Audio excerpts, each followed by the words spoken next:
behavior or the nature of a physical phenomena.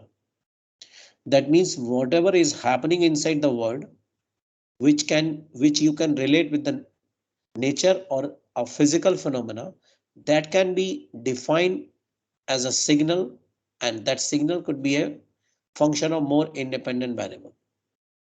The examples of signal are, if I say speech is a function of acoustic pressures, if something is speaking or something is or somebody is saying something which is a part of speech, and that speech can be a function of acoustic pressures which is being generated by a human being. Or of course it is varying with the time also. The second example as the picture is a function of intensity of brightness in two spatial coordinates.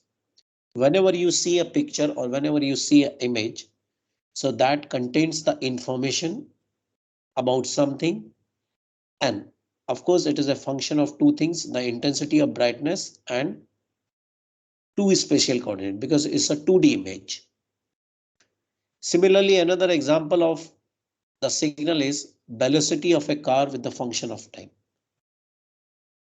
So there can be infinite number of physical or natural phenomena about the behavior of those phenomena can be defined by means of a signal, and which is a one or more independent variable.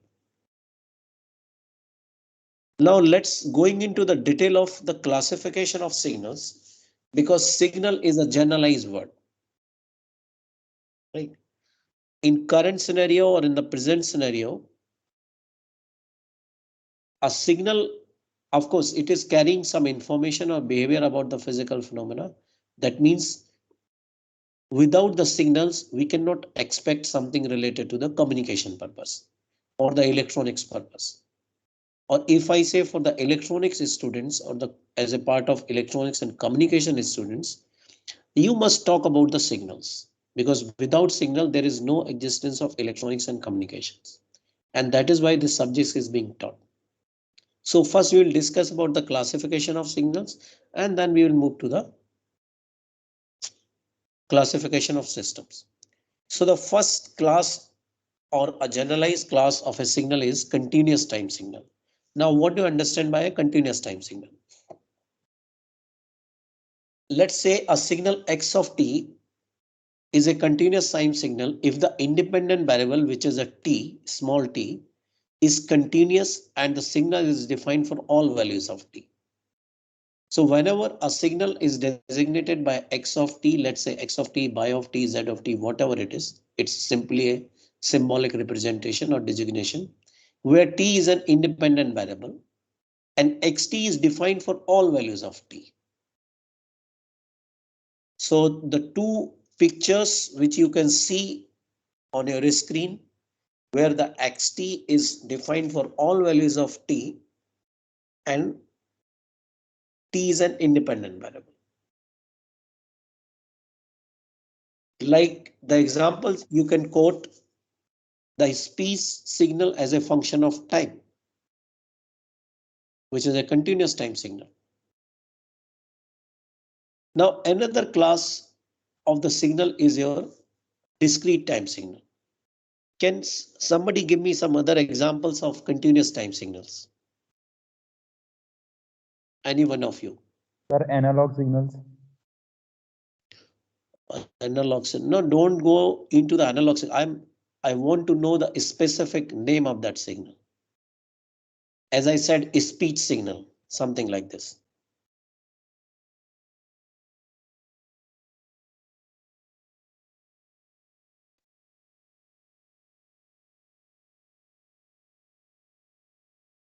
You are getting electricity in your houses, which is a continuous signal or a discrete signal? The continuous signal. What about heartbeat of a human being? It's 72 in a minute. No, I'm not 72. asking the specific value. I'm asking it's a continuous or discrete? It's Sir, continuous. discrete, sir. Discrete. No, sir, heartbeat is continuous, not discrete. Sorry. Okay, any other example?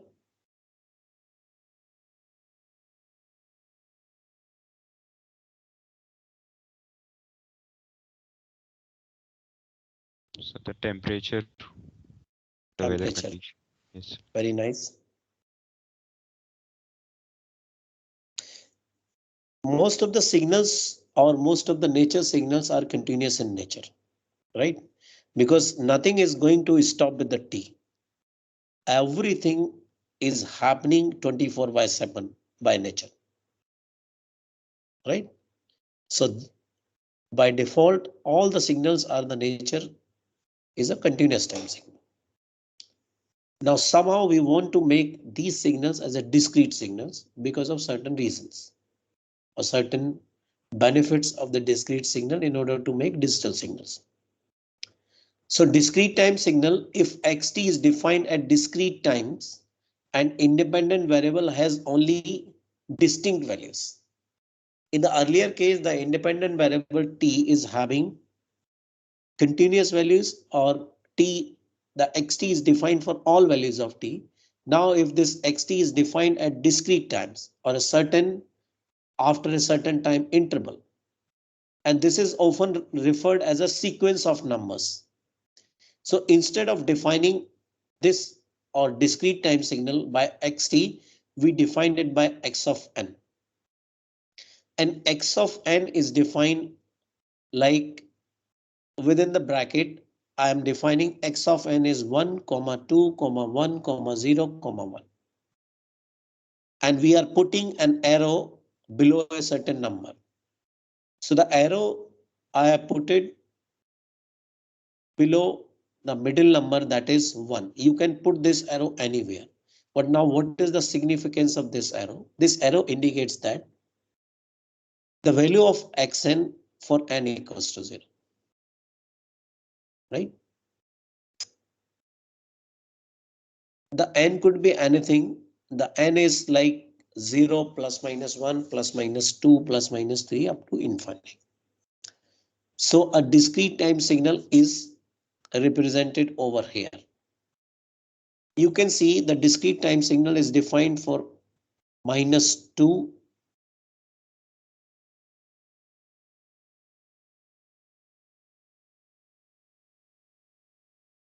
-4, 0, 1, 2, 3, and 4.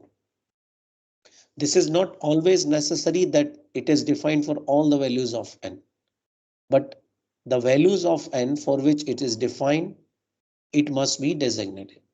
So for the remaining part, for example, this signal is defined for n equal to 1, 2, 3, and 4.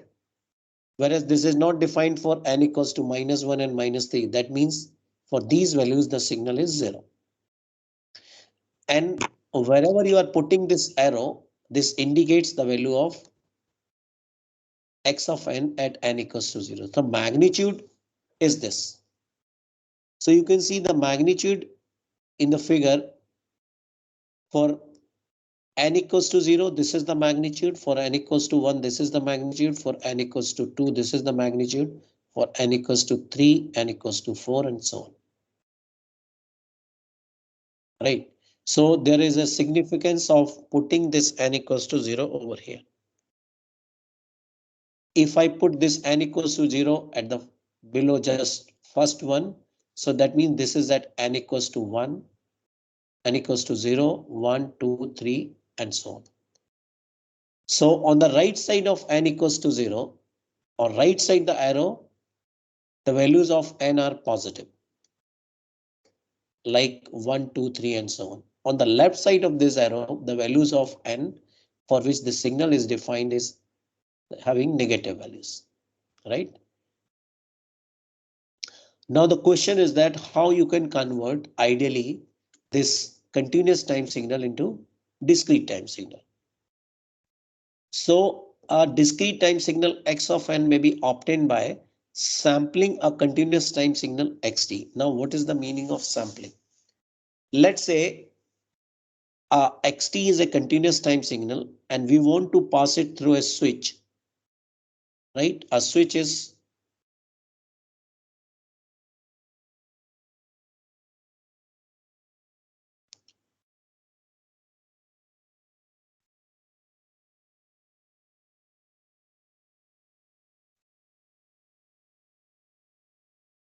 Are you able to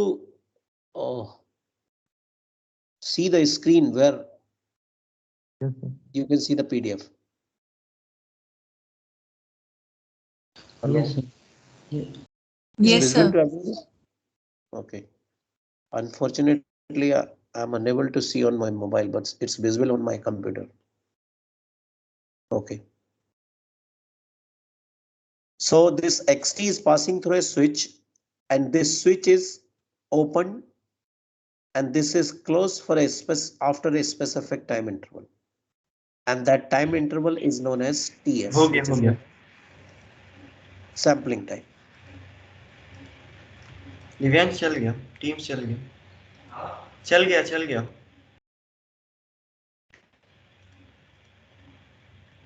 Please mute your mic.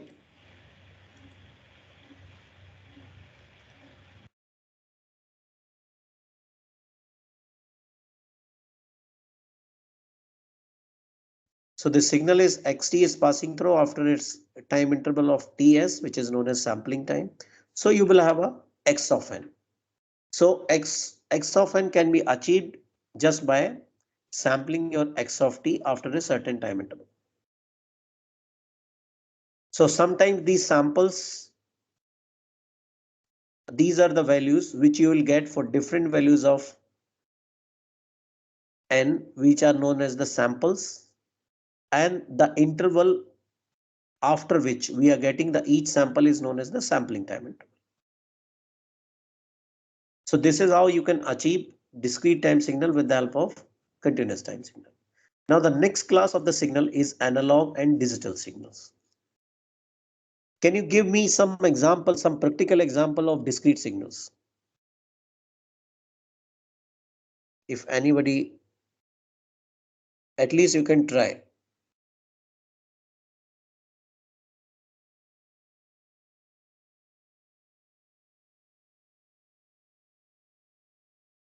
Yes. Arav Dubey. Yes, sir. Can you guess any example of discrete time signals?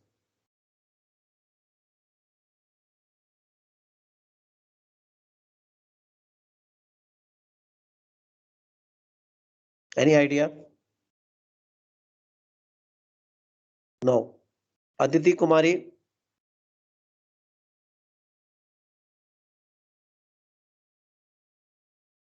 Yes, sir.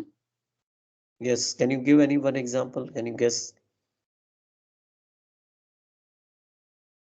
Because until unless you do not understand the physical meaning of that discrete time, there is no need to explain analog and digital.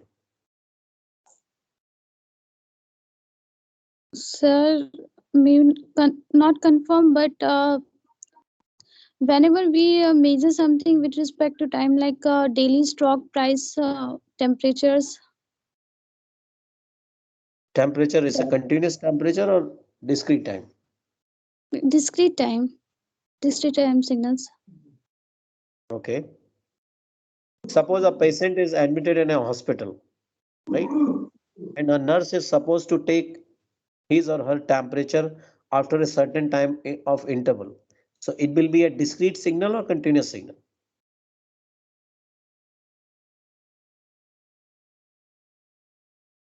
Discrete, sir. Discrete. Now you can give some other examples. I hope now everybody must understand. Sir, daily alarm clock. Very nice.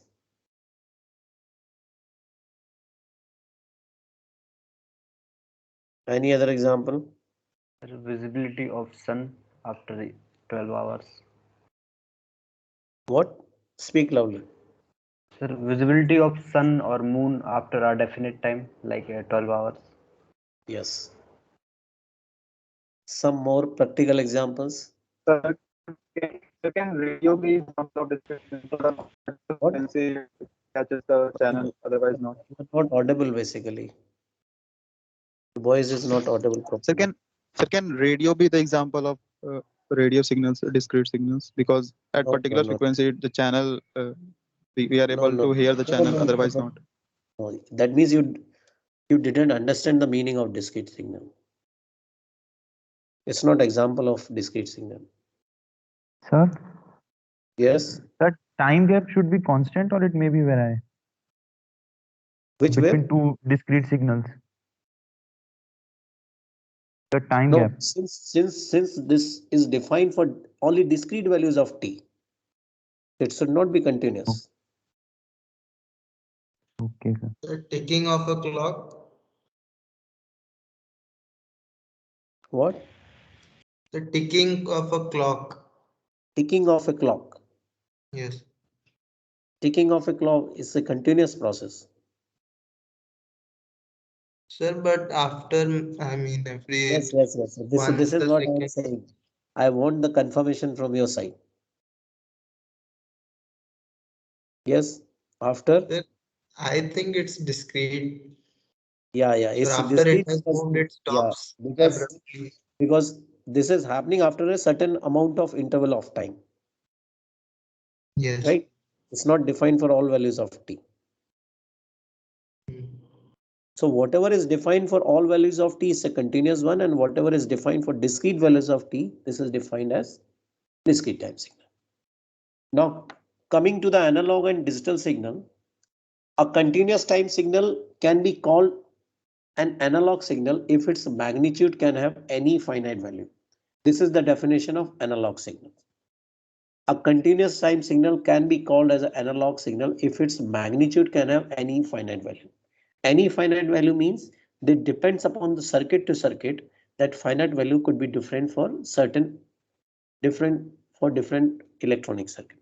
For examples, if you want to operate home appliances, so everywhere this finite value is 230 volt. Now if you want to charge your battery, this value could be 12 volt, 9 volt.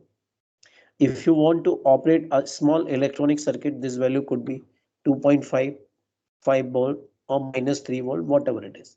So whenever a continuous time signal is having finite value of magnitude, then it is known as an analog signal. That means the natural signals or the physical phenomena which is continuous and having the magnitude finite can be known as an analog signal. Now, can anybody give me any one example of continuous signal which is not analog? Because not all the continuous signals are analog signals, because the condition which is required to be an analog signal is the magnitude must be finite. Yes.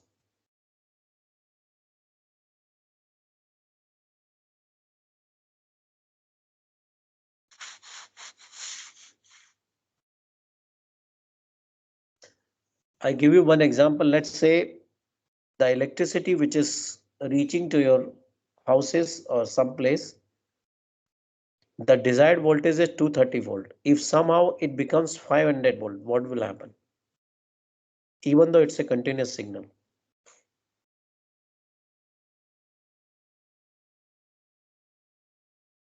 Have you heard about 11 kVA lines?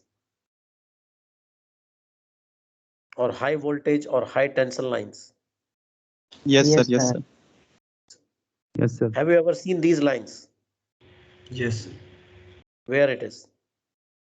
So it's used to transfer electricity from one city to another, like One city to another city. or from power plant to any city or place. Very nice. So wherever the generation is happening, in order to transmit, we generally transmit at 11 kVA, right? It could be a hydro or thermal, or depending upon the requirement, it could be a coal generation also. But that 11 kVA is finite for home appliances? No, sir. No, sir.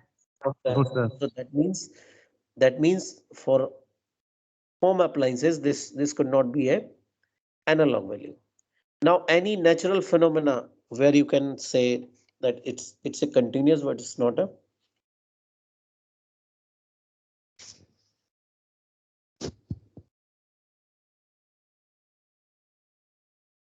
So whenever the earthquake is happen, what happens? the intensity of the earthquake on the reactor scale can be treated as a finite value or infinite value?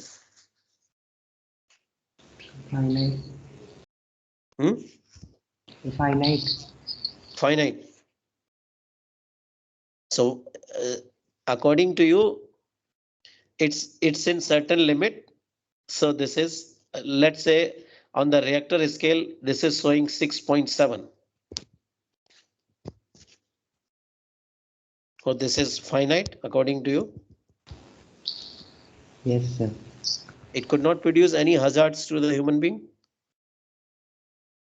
So it can. It can. That means now it can be treated as an analog or not?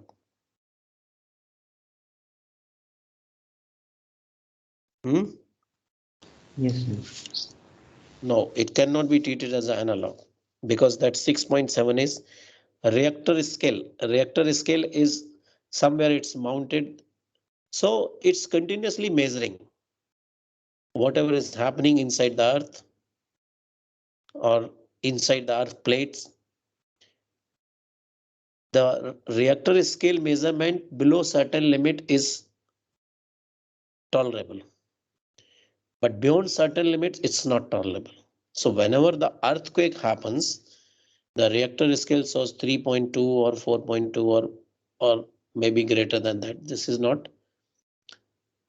cannot be treated as an analog. Below certain range, this can be treated as. So that means depending upon the condition or depending upon the situation, somewhere 230 volt is finite, somewhere only 12 volt is finite, right? So by this example, what I want to say that it's not fixed for everywhere, that it can be treated as an analog, right? So whatever is desirable for you, where you can implement or where you can use those signals or use those continuous signal for your basic purpose, and if it is fulfilled, then we can say it's an analog signal.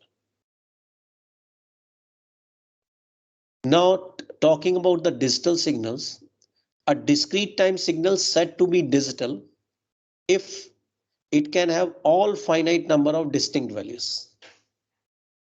Now, what is the meaning of all finite number of distinct values?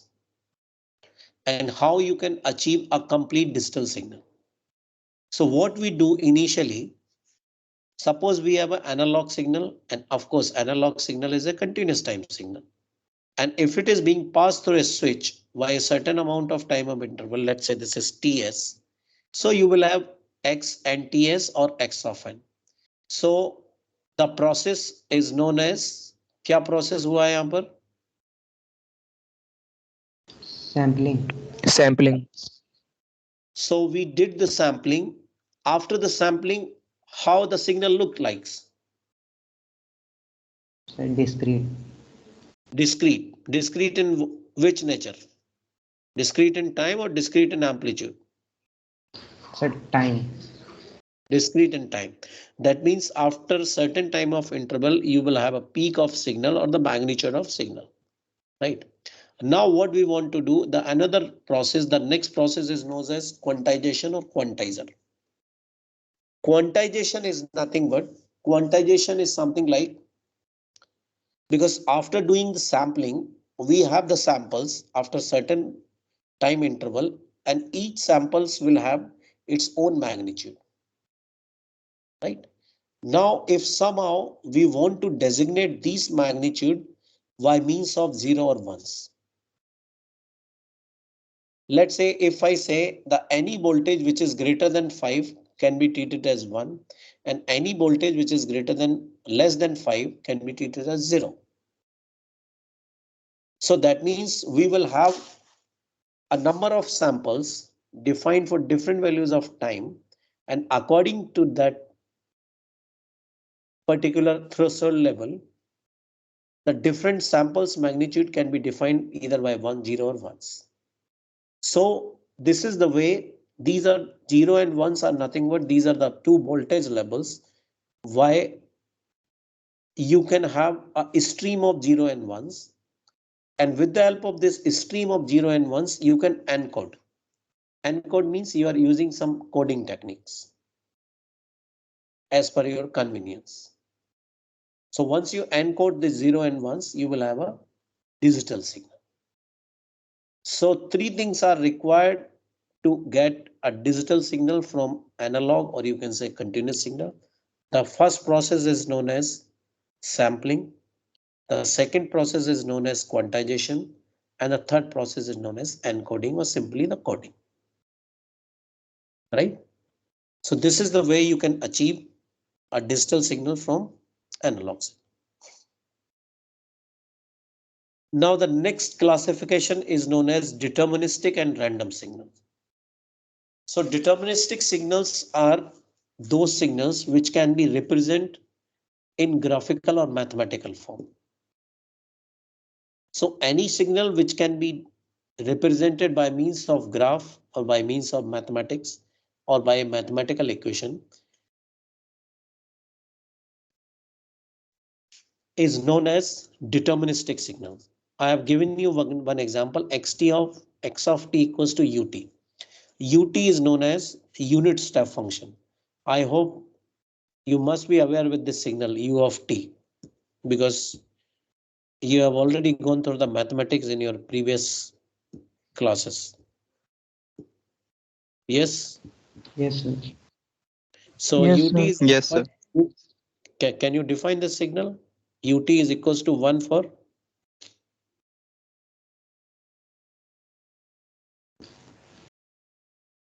Sir, when t is greater than 0. greater than or equal to, or greater than equal to.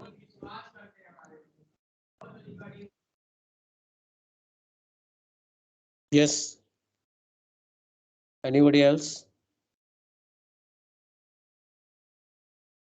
U of t is 1 for what? T greater than equals to 0 or greater than 0?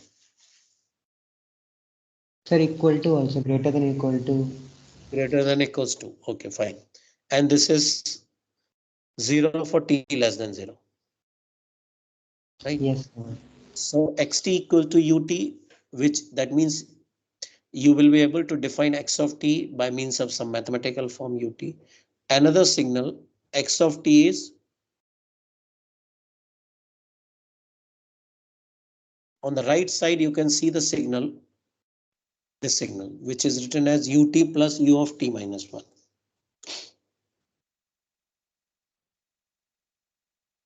Random signals are those signals which can be defined by probabilistic expressions. Probabilistic expression means by exact mathematics or exact equation you cannot define for those kind of signals. You can have a probabilistic equation for those kind of signals. In electronics, thermal noise and Filker noise, these are the two best examples of probabilistic signals or the random signals. Or these are the things that introduce with the original signals in a random manner. You cannot define these random signals by mathematics. You can have only probabilistic approaches. Now the question is that why these random signals and are important for electronics and communication purpose. Anybody can have idea about this? Or can you give me some other examples of deterministic signal first, and then I'll talk about random signals.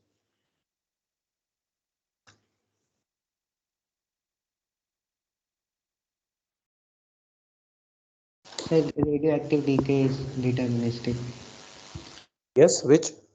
Sir, radioactive decay. Radioactive decay. It's a deterministic or random? Sir, deterministic because we have equation. Which equation do you have? So that A equal to A naught e की power minus alpha t.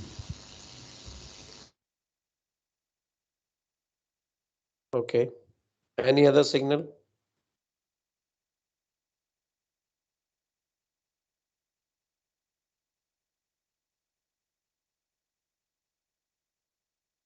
What about xt equals to sine t?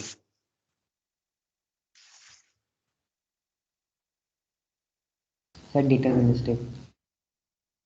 Okay. Arjit Gupta.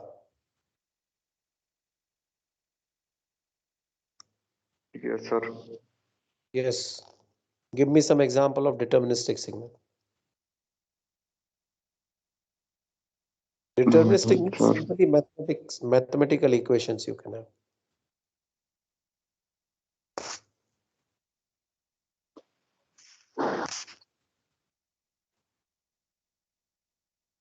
Have you studied Laplace transform, Fourier transform and all in your previous class? Yes, sir. So you must be having some mathematical equations, xt equals to something.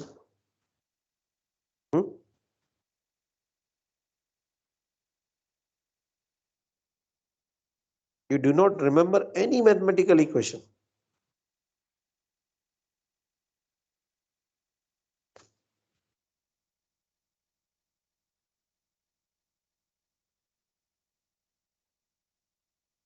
Arjit, I am asking to you. Yes, sir.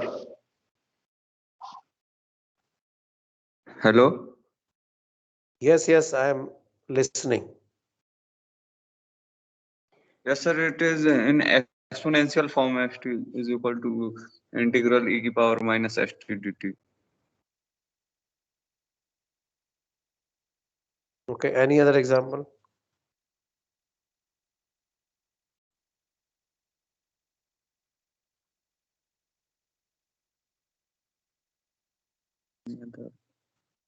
Yeah, give some other example of deterministic signal.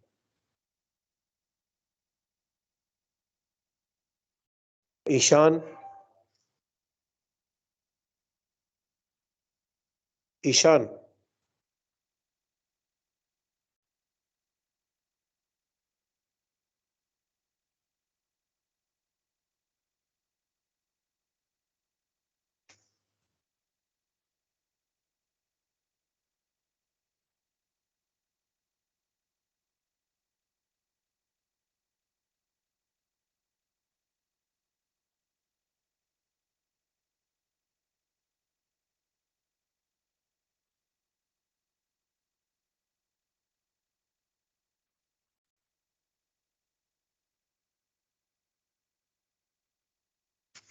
Ananya.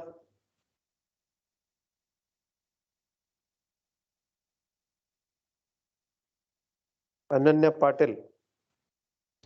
Yes, sir. Yes. Can you give Sir, any one example? Sir, deterministic signals like in which mathematical calculations can be used, like heat equations or the wave equations. I'm In asking that equation. Sir, in heat equations, like in 1D form, del U by del T equals to C del U by del X. Okay, and what about wave equation? So wave equation is del square U upon del T square equals to C del square U upon del X square. Okay.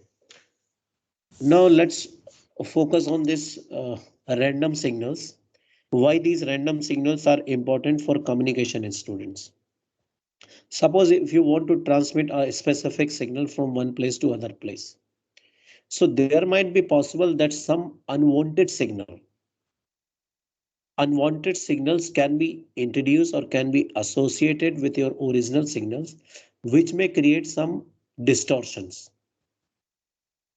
Right? So at the time of reception, these signal may cause some distortion. The distortion could be of different types. Distortion could be of frequency distortion. It could be of amplitude distortion. It could be of phase distortion. Right? So, but did you know about anything before that? How much amount of distortion will be there? Suppose you want to radiate any signal through the atmosphere, right?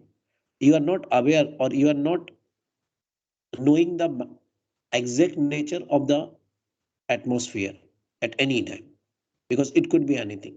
So whatever is the noise introduced by the atmosphere can be treated as a random signals, because not you cannot write the mathematical equation at any time. Of course, you can predict by means of some probabilistic approach, but you cannot say that this is the exact amount of the noise or the signal is going to be introduced. So thermal noise and Filker noise are, you might have seen this Filker noise in the tube light at your homes. Whenever you switch on this tube light, so this is directly connected to your choke, there might be some noise or some humming noise inside the choke, which is producing this thermal noise. And whenever you are using some electronic components like transistors, diode, so because of the thermal agitation means heating of the electron by some means, a noise which introduced inside the device itself, which is known as a thermal noise. But you cannot say that this much amount of the thermal noise is going to be introduced. So we are not exactly, or we are not in the position to exactly write these things or these signal by means of exact mathematical equation, but at least we can predict or we can have a probabilistic approach to know about these signals. Now, as I said, the different kind of distortions. Are you aware with these kind of distortions? What do you mean by distortion of a signal? Suppose if I say a signal is being distorted, can anybody tell me what do you understand by distortion?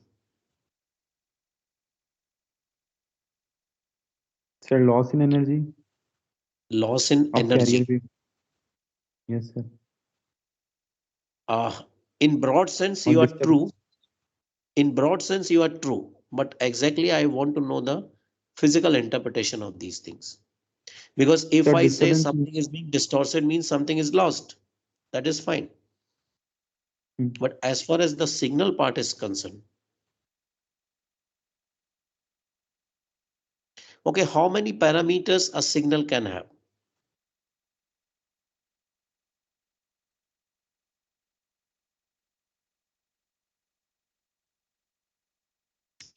Specifically, if I talk about communication signals.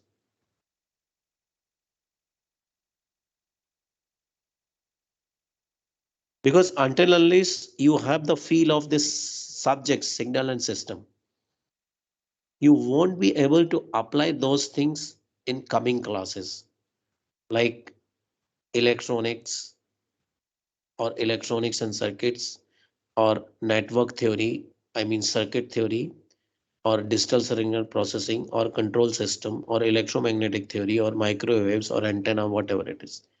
Everywhere you require. So you must have a feel of that. Yes, anybody else? Sir, energy and momentum can be there for a signal parameters. These are not the parameters. Every signal must Sir, the carry some energy. frequency. Yes, very nice. Amplitude. Yes. Amplitude. Phase. Frequency and phase. These are the three important parameters that a signal can have. A frequency, the amplitude and phase. Now, if I say the signal is distorted, so how many kind of distortion you can expect? So in change phase, change in Amplitude phase. distortion, phase distortion or frequency distortion. Now, what exactly the physical interpretation of this? If I say the amplitude is distorted, that means what? Sir, that relates to energy. Intensity gets lowered. Intensity Yes, sir, gets intensity. low. Very nice. If I say the frequency is distorted,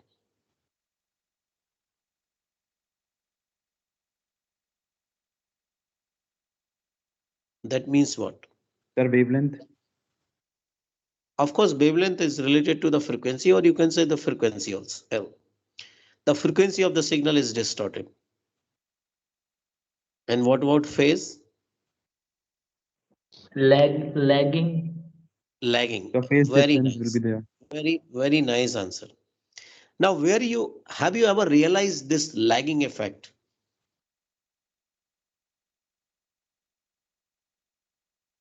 Yes, sir, in phone calls. Yes, sir, in In video calls. Yes, exactly. In phone calls, video calls, any other place. Sir, in walkie-talkie. Suppose, yeah, where? 6 Walkie-talkie. seconds. Yes, sir. Suppose you go to a shop and you want to purchase a television, okay? Because there can be number of televisions over there. So there are 10 televisions and they are just showing you a match is going on somewhere. But the match may be depending upon whether this is on Star Plus or ESPN or whatever. Suppose you are watching a single match or a specific match on 10 different channels. Have you ever realized any kind of lag?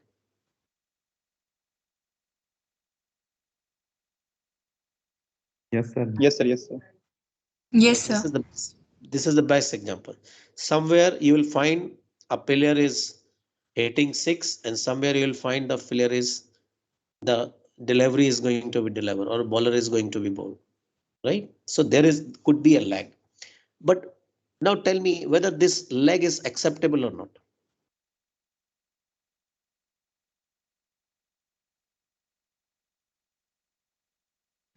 Acceptable, sir. Acceptable. We get the Acceptable signal. to a certain extent, right? If the delay is of few seconds or few microsecond or few nanosecond, so this is acceptable. But a delay of few seconds or even a minute is not acceptable, right? Earlier we were using handset telephones, right? Handset in your phone, in your home. So there could be a lag, but this is always acceptable. But what is not acceptable over there? The amplitude distortion or frequency distortion?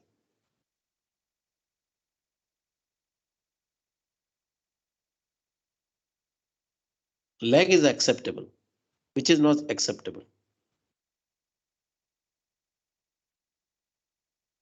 Suppose your voice intensity is little bit low. This is acceptable or not? Acceptable. Acceptable. Very nice. What about frequency distortion? In my speech or in my voice, what is the role of frequency? How do you recognize a person? The quality of timbre. Yes. Earlier we were recognized. Nowadays we are having every number in memory. So just by seeing on the screen or watching on the screen, Mr. X is calling. So we can say Mr. X. Earlier days we were not having these kind of facilities. But just by listening the voice of a person, we recognize that somebody X person is calling to me. On what basis? Voice, frequency, sir. Yeah. Pitch. Yeah. And pitch is somehow related to the frequency, right? So somewhere, why I'm quoting these examples, somewhere all these three distortions are acceptable to a certain limit. Somewhere only amplitude distortion is acceptable, somewhere frequency distortion, but not at all the places, right? So these are the some examples of random signals. Now I'll continue from the next classification of signals, or we have a series of classification left.